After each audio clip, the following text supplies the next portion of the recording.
मशरक से सूरज की किरणें आहिस्ता आहिस्ता गांव पर फैल रही थीं। चिड़ियों की चहचहाहट, मर्गों की आवाजों और हल्की हल्की हवा में दरख्तों के सरगोशियों से फजा मातरत थी। इस खूबसूरत गांव में एक छोटा सा मकान था जहां आमना अपने बेटे रफीक के साथ रहती थी। एक ब्यूहमा जिसने अपनी सारी जिंदगी अपने बेटे कैप्रोवर्ष में गुजार दी थी। रफीक अपनी माँ की आंखों का तारा था।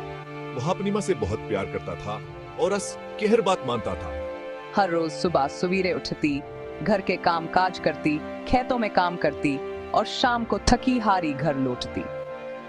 लेकिन इसकी सारी थकन इस वक्त उतर जाती जब वो अपने बेटे को मुस्कुराते हुए देखती। रफीक पढ़ने लिखे में बहुत होशियार था। आमना ने अपनी सारी जमा पूंजी अपने बेटे की तालीम पर खर्च कर दी। मैं चाहती हूँ कि मेरा बेटा तालीम हासिल करके गांव से बाहर निकले और अपनी जिंदगी सुनवारे। रफीक ने भी अपनी माँ की उम्मीदों पर पूरा उतरते हुए शहर जाकर तालीम हासिल की और एक अच्छी नौकरी हासिल कर ली। आमना बहुत खुश थी कि इसका बेटा तो जिंदगी में कामयाब हो गया है।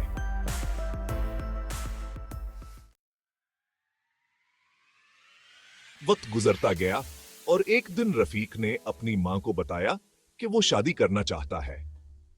अम्मा, मैं शादी करना चाहता हूँ। बेटा, ये तो बहुत खुशी की बात है। मैं तुम्हारे लिए एक खूबसूरत और प्यारी सी दुल्हन का तस्वीर कर रही हूँ। लेकिन रफीक ने जो लड़की पसंद की थी वो शहर की रहने वाली, पढ़ी लिखी और मॉडर्न लड़की थी। आमना को समझ नहीं आ रहा था कि वो लड़की गांव के माहौल में कैसे रह पाएगी। शादी हो गई और रफीक अपनी दुल्हन को लेकर गांव आया। शुरू में तो सब कुछ ठीक रहा, लेकिन जल्द ही रफीक की बीवी को गांव की सादगी और आमना की रवायती सोच अच्छी नहीं लगने लगी। ये सब क्या है? ये गांव की जिंदगी मेरे लिए नहीं है। वो आमना से बदतमीजी से पेश आने लगी और रफीक से अलग रहने की जिद करने लगी। अम्मा, मुझे समझ नहीं आ रहा कि मैं क्या करूं। मैं दोनों के दरमियान फंसा हुआ हूं। एक तरफ उसकी मां थी जिसने उसे अपना सब कुछ देकर पाला था और दूसरी तरफ उसकी बीवी जिससे वो प्यार करता था। रफीक समझ नहीं पा रहा था कि वो क्या करे। आहिस्ता आहिस्ता रफीक अपनी मां से दूर होता गया। वो अपनी बीवी की बातों में आ गया और अपनी मां को भूल गया। आमना का दिल टूट रहा था। इसे यकीन नहीं आ रहा था कि जिस बेटे को इसने अपना सब कुछ दिया था वही बेटा उसके साथ ऐसा सलूक करेगा।